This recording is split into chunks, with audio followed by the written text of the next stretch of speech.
Hello guys, how are you and welcome back to my channel Biology Believe. Today we will study breathing and exchange of gas, जिसमें आज का topic रहेगा disorder of respiratory system. और बाकी के जितने भी टॉपिक्स हैं वो ऑलरेडी मैं पिछले लेक्चर्स में फिनिश कर चुकी हूँ।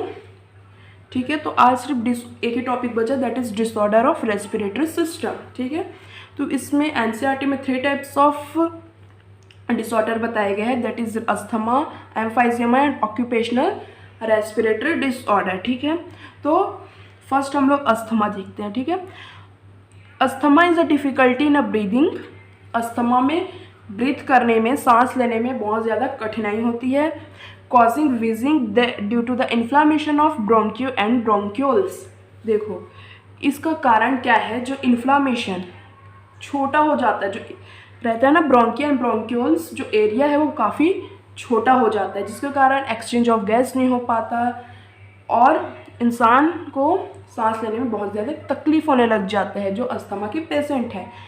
तो जब भी कोई सांस लेता है तो उसमें जो विजिंग साउंड सुनाई देता है। ठीक है, तो इसका इसमें का जो डिसऑर्डर्स है आप लोगों को मेन आप लोगों को ये याद रखने हैं, difficulty in breathing and due to inflammation of bronchi and the bronchioles. ये ज़्यादा इंपॉर्टेंट है, आप लोगों को याद रखना है फॉर योर कॉम्पिटिशन एग्जाम। ठीक है, एम्फाइजेमा। एम्फाइजेमा में क्या होता है, इसका सबसे ज़्यादा मेजर कारण क्या है, सिगरेट स्मोक करना। ठीक है, इसका मेजर कारण है।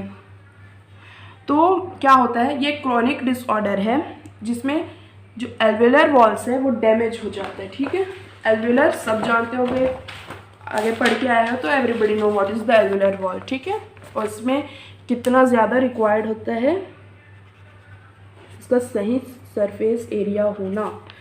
और जब एम्फाइजेमा, जब इसमें सरफेस एरिया डिक्रीज हो जाता है, इट बिकम लाइक दैट। ठीक है, तो इसमें अच्छे से एक्सचेंज ऑफ गैस कहाँ होगा, सरफेस एरिया डिक्रीज हो जाता है। ठीक है, तो अच्छे से एक्सचेंज ऑफ गैस नहीं हो पाता और जिसके कारण ये डिजीज हो जाता है। ठीक है, तो it is a chronic disease in which alveolar wall are damaged due to respiratory surfaces decrease. जैसे हम लोग एक्सचेंज ऑफ गैसेस में पढ़े थे, एक्सचेंज ऑफ गैसेस के लिए 4 फैक्टर बहुत ज़्यादा इंपॉर्टेंट है। तो उसमें जो रहता है एक फैक्टर है सरफेस एरिया।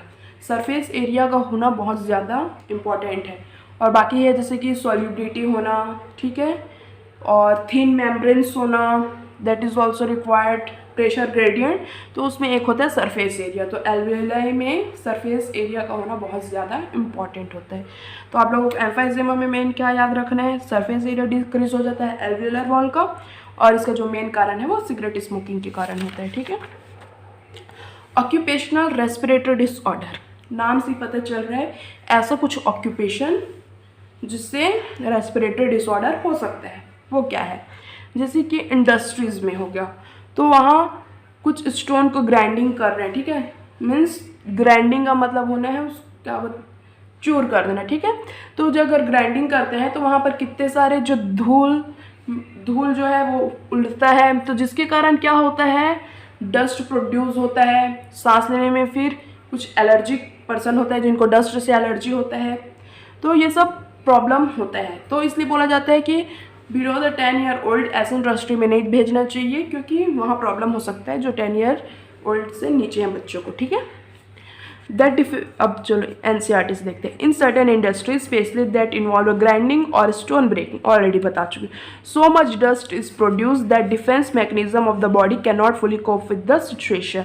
अब इतना बॉडी में मैकेनिज्म नहीं है कि इतने सारे धूल मिट्टी को सह सके इस सिचुएशन में। Long exposure can give the inflammation leading to the fibrosis.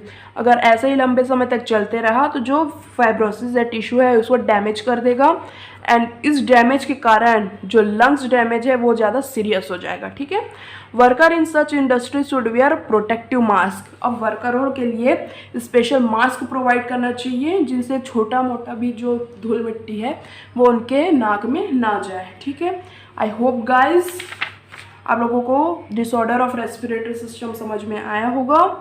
और नेक्स्ट लेक्चर में अब हम लोग न्यू चैप्टर स्टार्ट कर चुके हैं, that is the structural organisation in animals.